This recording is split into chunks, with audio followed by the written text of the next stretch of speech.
Yes, and we're back. We are live streaming. Young P coming to you live Friday night, which just shows you how much of a social life I have. I'm sitting at home in front of a computer. So welcome back to my icon corner. Tonight's stream is going to be on the subject of marriage and monasticism, or rather marriage or monasticism, because this is a subject that many young people, young men, young women will struggle with as Orthodox Christians. They will be faced with this question, and the question will loom over their heads. It will not go away. It's just following them around, and I have myself struggled with this question. I struggled with it for many years, so I have a little bit of experience that I'd hope to share with you tonight. But first, I have a segment that I like to do called "What Did I Forget to Say in My Last Stream?" My last stream was in the series of The Idiot's Guide to Orthodox Christianity, and it was on the making of a catechumen. And what I forgot to say was, I always forget something.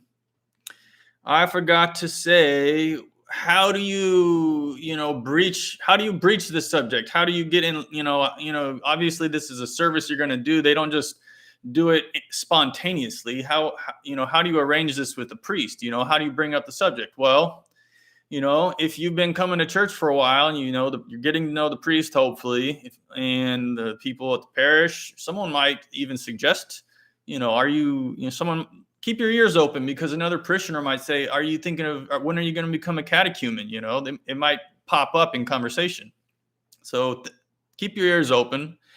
And the priest might discern if you're ready for it. He might come up and talk to you about it. Have you thought about becoming a catechumen? Is this something you want to do? Do you want to become an Orthodox Christian? So he might broach the subject, but if he doesn't, it is entirely appropriate for you to go up to the priest and ask about becoming a catechumen. More than likely, he will be flattered. He will be thrilled. He will be very happy to hear that you are interested in becoming Orthodox. So ask and you will receive. This stream tonight, I've kind of been putting off a little bit. I've been procrastinating today.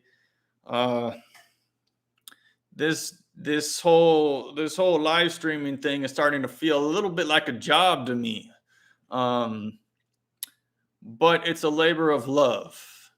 It's like, I feel like it's like my cross that I myself have chosen, and I've imposed this cross on me every fifth day. You must, and I'm a disciplined person, and I haven't missed. It's been months. I've been boom, boom, boom. Every fifth day I've been dropping a video, whether I have a good idea or not, or know what I'm going to talk about. I'm just going to turn the mic on and I'm going to talk. And some people, you just like, half the people, I looked at the analytics, half the people who watch this are actually not watching it. They're listening to it. They listen it's on the mobile device, which means they're probably driving, or they're, making dinner, or washing the dishes, which is what I do too. I don't, if I have downtime, I might as well be listening to a podcast or learning something. If I'm not doing the Jesus prayer or something like that, I try to do that at work when I can. But so I understand, that's how it is. But yeah, this is like, what have I gotten myself into here? Like, it's sort of a little bit audacious to like make yourself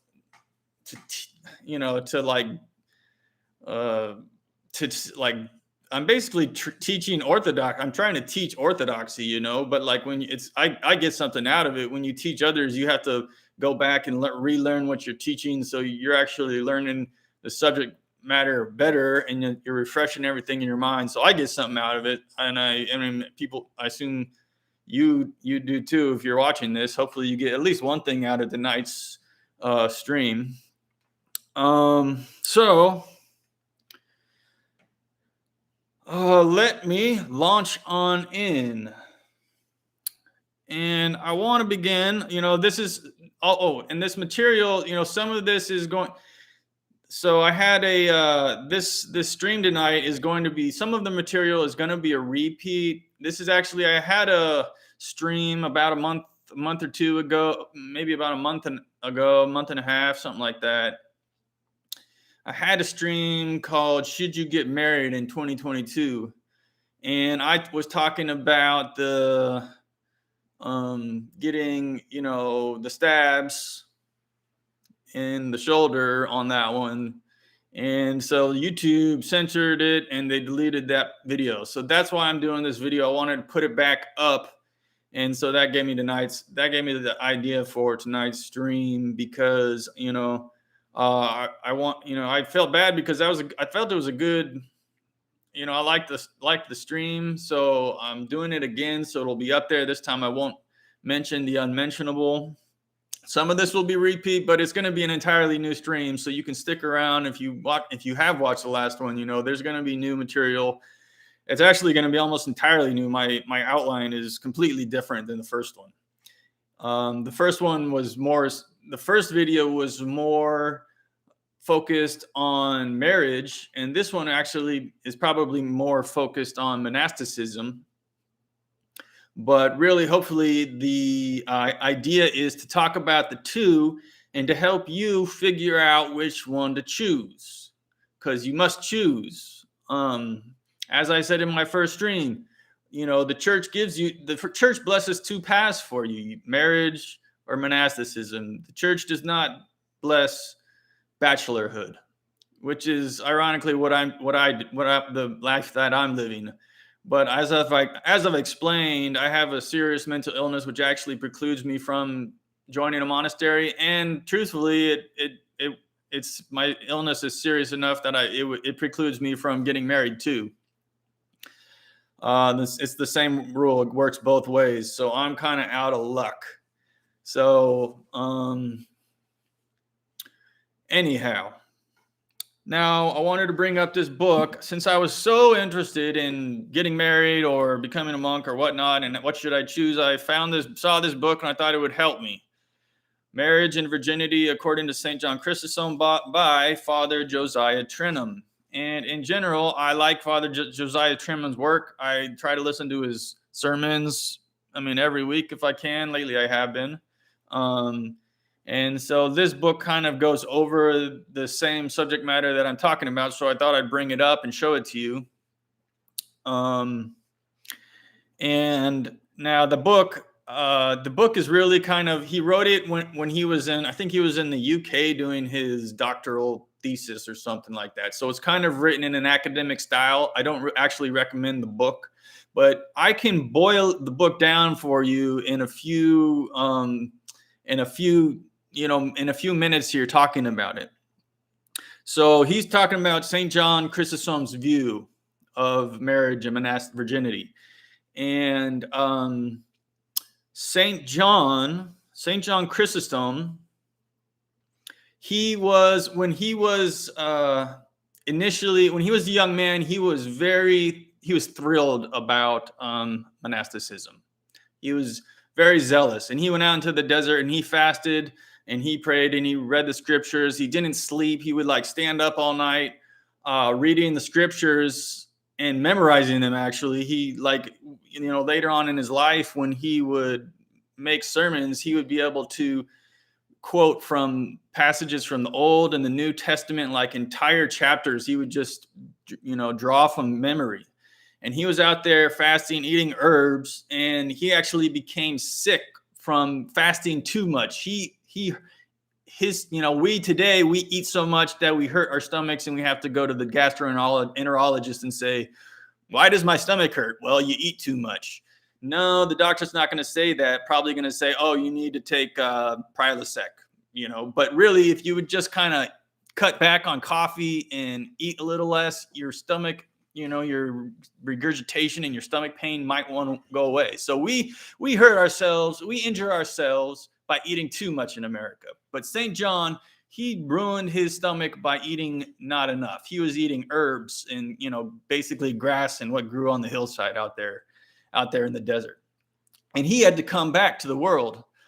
And he was a brilliant man. And so he ultimately became a bishop, and he was working among the people, and he had to start, when he was a young man, he was more into monasticism. And a lot of monastics, they kind of poo-poo the marriage. They kind of speak about it disparagingly. They kind of look down on it sometimes. And when they say that, when you read these things, if you read monastic literature, a lot of these people, these monks, who live out in the wilderness, they kind of look down on marriage, and they speak of it, I was looking for the passage in Saint Isaac. I couldn't remember what it was, but I'll use it. I'll paraphrase. He was saying, he compares monasticism and marriage like the celestial husbandry. What would you rather do? Engage in celestial husbandry or potty trained toddlers? I'll let that sink in for a moment.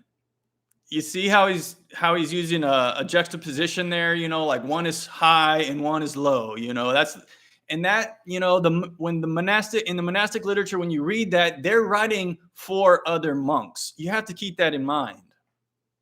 When they write this stuff, the life in the desert was difficult. They were fasting. They were eating one small meal a day. Sometimes they didn't have enough food. They had, very rigorous lives that they were living, and it was difficult. Believe me, they wanted to go back. A lot of them wanted to go, it was a temptation to go back to the world because life was so difficult. So the monastic fathers would say these things to encourage the monks to persevere in the difficult life that they were living. And St. John Chrysostom wasn't immune to this. So when he was young and he first came back, he was sort of in line with those statements that the monastic fathers were saying. But as time went on and he became a bishop, and he was he was working, he was a pastor to married people all of a sudden. And so his views changed, and he opened up to it. The church doesn't view, like marriage as an unclean thing, or it's low. They're both marriage and monasticism. They're both high callings. Okay. But in this book, St. John Chrysostom says, that marriage is, he puts it this way. It's not a false dichotomy. He says that marriage is good, but monasticism is better. So think of it that way. St. John Chrysostom says this. And St. John Chrysostom, they say, is the mouth of St. Paul. And St. Paul, they say, is the mouth of Christ.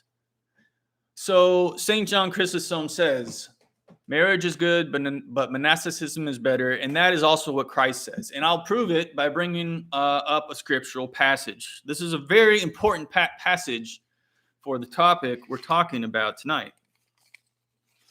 In Matthew 19:10 through 12, his disciples say unto him, if the case of a man be so with his wife, it is not good to marry.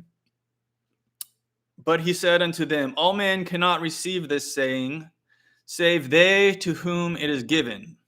So it's a gift, he's saying. For there are some eunuchs which were so born from their mother's womb. And I'll stop. Some eunuchs were born from their mother's womb. Some people are born, they don't have lust. They don't experience lust. They don't have a desire for carnal relations. They can look at a woman dispassionately, and that's how they live their whole lives. And an example of such a person was Saint Paisios, the Athonite. Saint Paisios never experienced lust. And one time, except for once, because one time a woman came to him, and I think she was telling him about her struggles, and he all of a sudden got disgusted, and he judged her. And that night, God sent him a strong passion that he had to struggle with all night, and he was tortured in the flame, because the passion of lust is a fire. It's a flame, and it comes from hell, and you suffer. It's people who experience this suffer, and God said to him in that way, see this is what she is experiencing. And Saint Paisios learned his lesson, and from then on he never judged people who experienced this passion. So some people experience it, other people's don't. Some are born that way. Eunuchs. A eunuch is someone who does not have sexual relations. And continuing, and there are some eunuchs which were made eunuchs of men. And this is more, this passage is more appropriate to older times, when rulers would, they would bring men into, to work in the palace, for example. A king or an emperor would have eunuchs, because he knew, that he wanted people to be dedicated only to working for the king. And I believe my saint, the prophet Daniel, he was such a one. He was brought into the king's court, educated. It doesn't say that he ever had a family. I don't think he did. It doesn't say that in the Bible. I think Saint Prophet Daniel, here's his wonderfully drawn icon. He was a eunuch, made so of men. He was forced into this service for the Nebuchadnezzar, the king of Babylon, and he actually ruled over his entire empire. But also, I want to make a kind of a diversion here to make this more applicable. This passage of eunuchs made and eunuchs of men, to make this more applicable. Sometimes people today maybe might get cajoled into monasticism, and a person maybe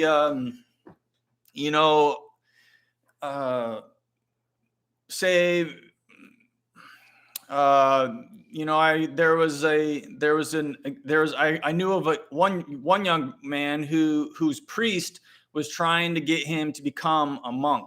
The priest, for some reason, thought he should be a monk, and the young man was resistant. He didn't want to, but he was going along, and so the priest was kind of cajoling the young man, and in a way forcing him to. And he got him to go to a monastery, go visit this monastery, he said. So he went, and he didn't actually have a good time at the monastery, and he felt like he was sort of being forced to by the priest. And so he actually ended up rejecting that, that path. So, be careful out there that such things do happen. And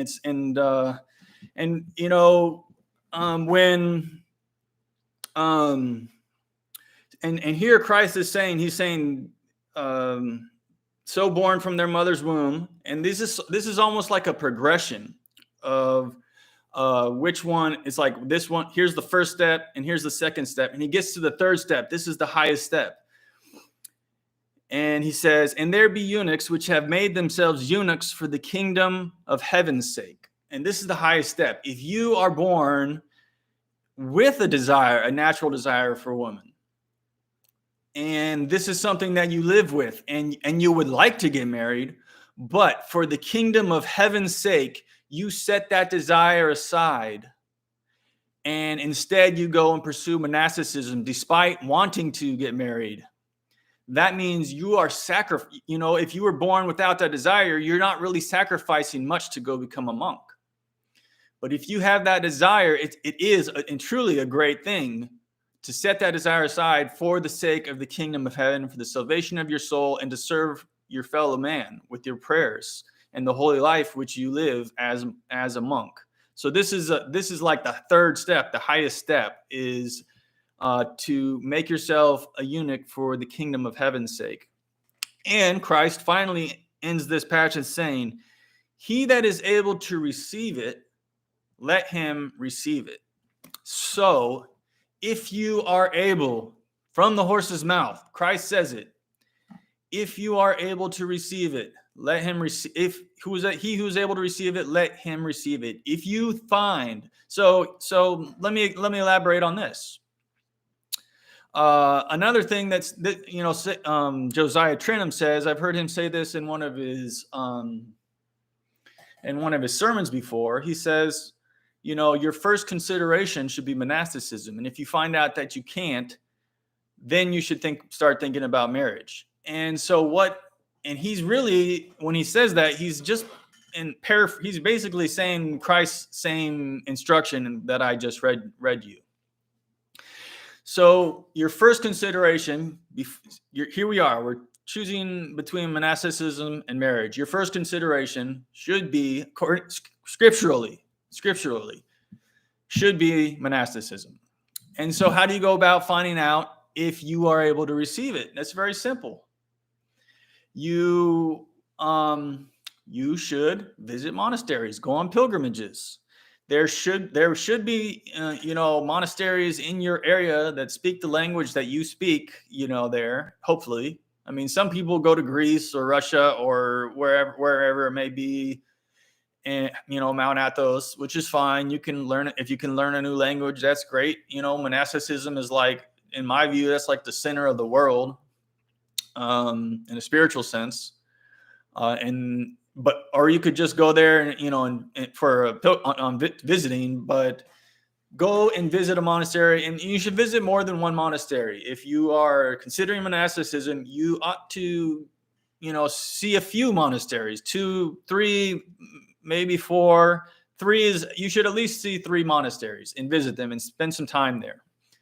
And typically your first visit to a monastery, you go for 3 days, but, you could maybe talk to the, talk to the abbot, talk to your spiritual father, see what they would think would be appropriate, and go for a visit. And after you visited 2 or 3 monasteries, you can decide which one you think you might, you would think, if you're starting to like it and you could see yourself doing this, go schedule another visit, schedule another stay. Talk to the abbot, say, I'm thinking about becoming a monk. Maybe stay for a week. If that goes well, go come home, talk to your people at work, see if you can get a month off from work or something. Go and stay for a month. And then when you stay for a month, by then you should really be starting to get a feel of the rhythm of the life in a monastery, waking up early, going to the services, morning and evening. You'll talk with the brotherhood. You'll start to, and pray. And hopefully God's will reveal itself to you. And so some people this is easy, and some people this is difficult. Some people are actually born knowing what their path is, and such people are blessed. I've known people say, I've known I'd be a monk my whole life. I always knew it in my heart. It was just God gave me that knowledge. Or conversely, other people said I've always wanted to have a family, and really monasticism was even an option for them sometimes. And that's okay. But you should also expect, if you don't have that desire, sometimes on the flip side, people will hear about the possibility of them becoming a monk, and they will reject it ferociously. It will be disgusting to them. They will not want to hear about it. They don't want anything to do with it.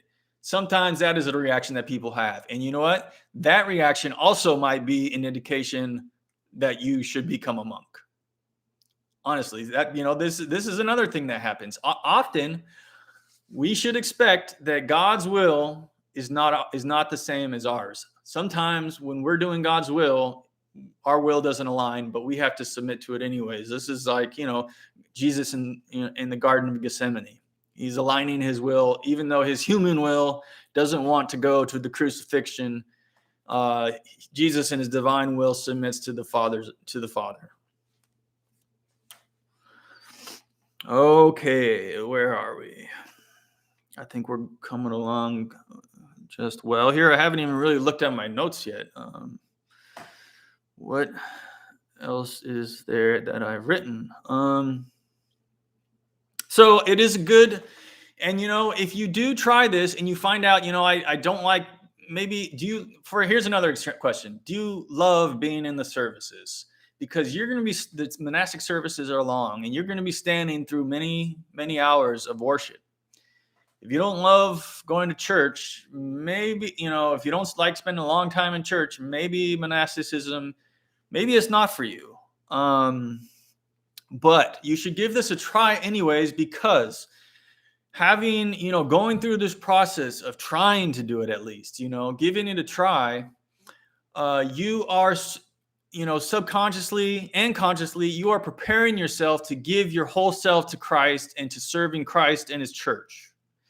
And so if you end up not being able to finish this work, it's like the parable where the guy, where Jesus says, if you begin building a tower, you should know that you have enough money to finish it. So you should look and see if this is something that you will be able to bring to completion, a work that you will be able to finish.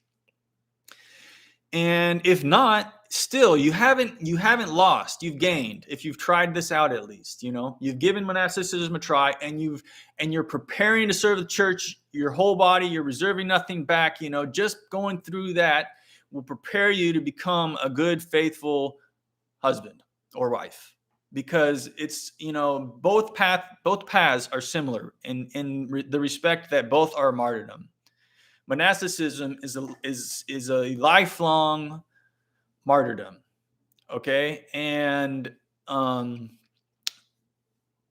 also so is marriage, and the crowns that they place on the head in the marriage ceremony of the husband and the wife are crowns of martyrdom. You're dying to yourself, and you're living for others, and you're living for God. You're putting God first. And that in essence is actually the Christian life. Christian life is a martyrdom. Christ, that's the way that Christ was a martyr. He died for our faith. He died, So, and he showed the example of how we should live.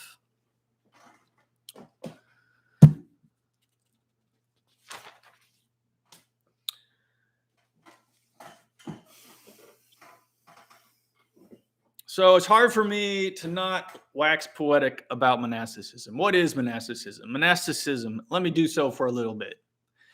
Monasticism is a life of repentance, a life of prayer, of dedication. It's a consecration of your whole life, your whole will, your whole being to God. It's the all or nothing life. And entering monasticism is entering an arena for spiritual struggle. Here's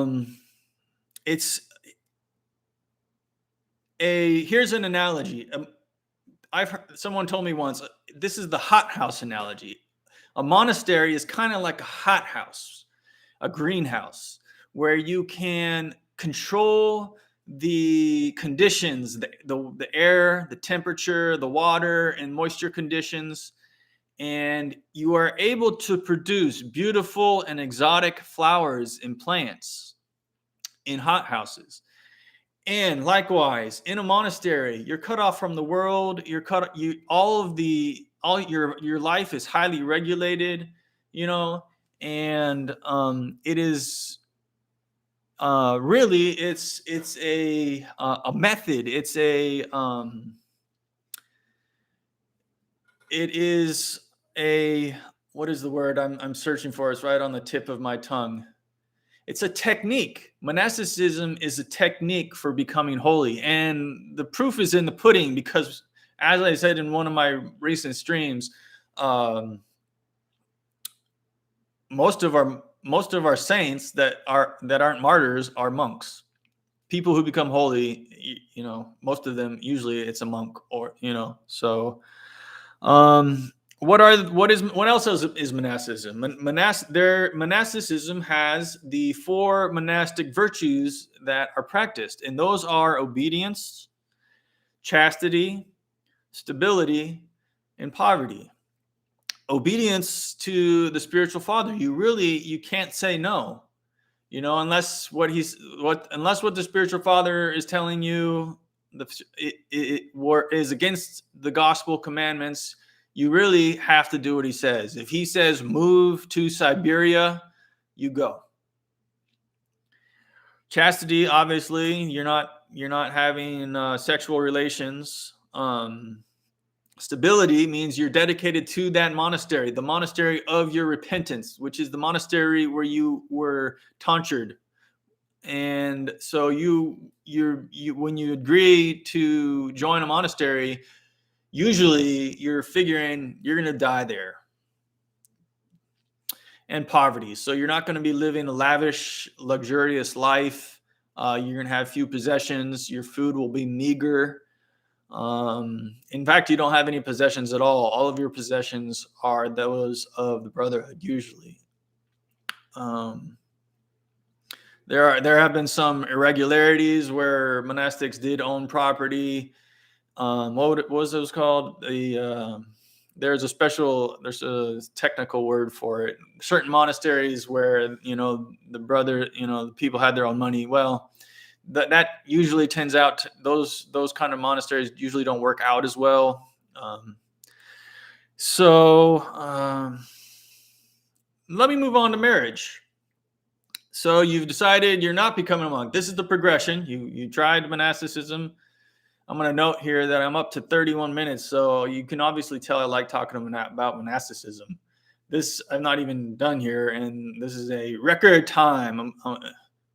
Record time for my longest stream. So you've tried out monasticism. It's not working for you. So you come back to the world, and it is time to think about marriage. I actually have again from Father Josiah, I have a document here that his secretary sent me. He wrote out some rules for traditional courtship. So, the way that we go about, it's time. So you're looking for time to get married. It's time to begin to pray. One saint that often people pray to is Saint Xenia, the Fool for Christ of Mosque. She is a saint that often people pray to for help finding a husband or a wife. And so, start praying. That's your first. If you're looking for a wife, that is your first rule or order of business, is to start to pray. And it says here, So, the way that people go about finding a spouse these days is actually quite different. It's actually an irregularity historically. Like back in the day, it was the way that these things worked. How you find a wife, or you would probably go approach a person's family first, or maybe even there might be a matchmaker in the town. You wouldn't even go approach the girl and say, would you like to go out on a date with me? Because dating didn't exist. Dating is started. There wasn't even dating until the 20th century, really. And, there was a lot less heartbreak back in the day in the traditional ways that courtship went along. And you would go and you would kind of broach the subject. Hey, do you think she would, do you think that this person, I could, court your daughter or something like that? And they say, okay, we'll talk to her. And then they would, and it would all be done through intermediaries. But today, the way it works is a little different. It all falls on you.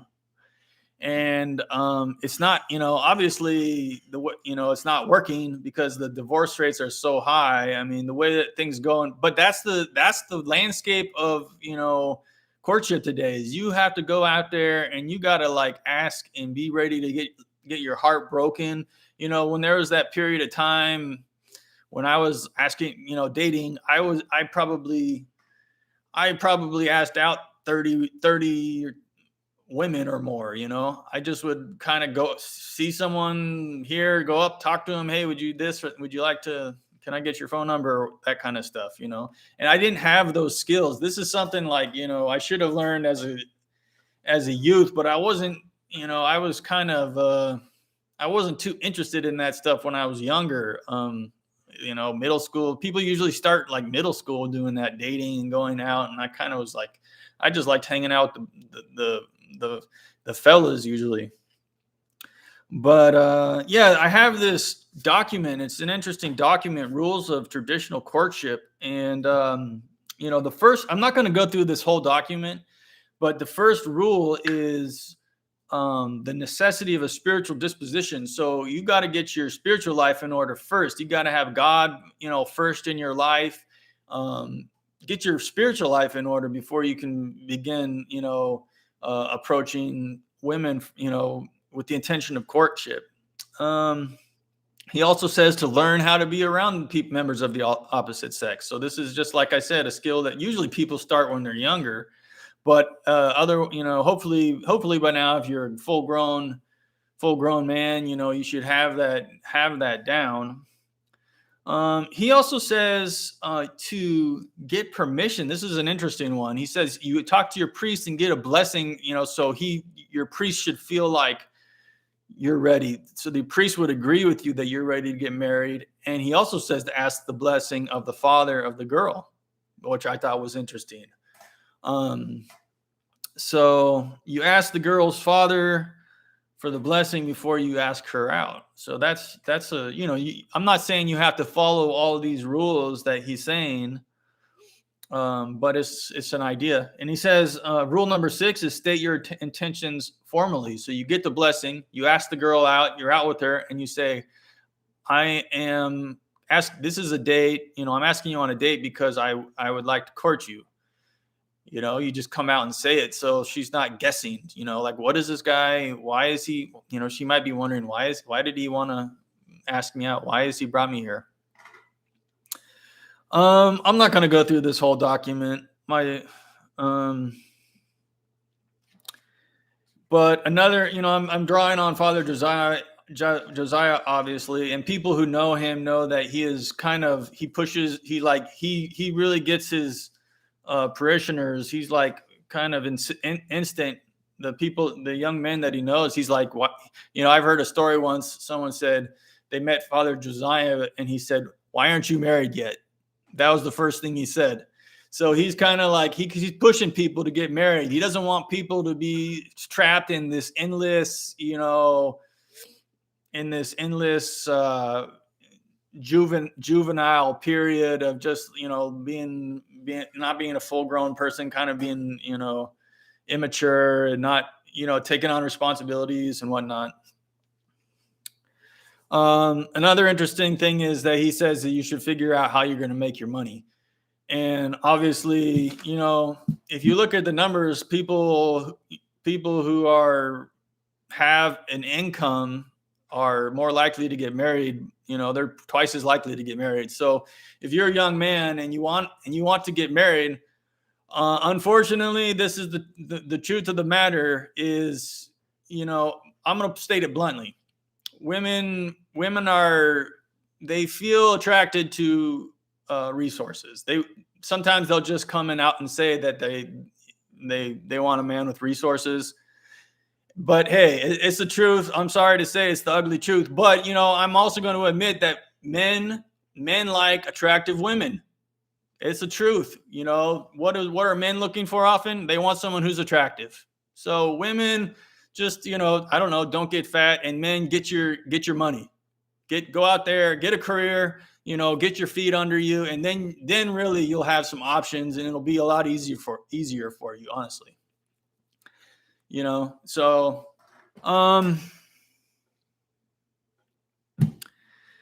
that is my stream for tonight, I think. Finally, I would like to say that in the end, you will end up where you're supposed to be. So don't despair if you're having trouble or if you're struggling with this question. In the end, it's gonna work out. God will work it out for you. Hopefully, pray for enlightenment to know what His will is. And let's see, in 15 seconds, I'll be up to 40-minute mark. That is by far my longest stream. So thank you all for being with me tonight. I've had people coming in and out. I don't know how accurate this. Sometimes it says 1 person, 2, 0, 1, 2.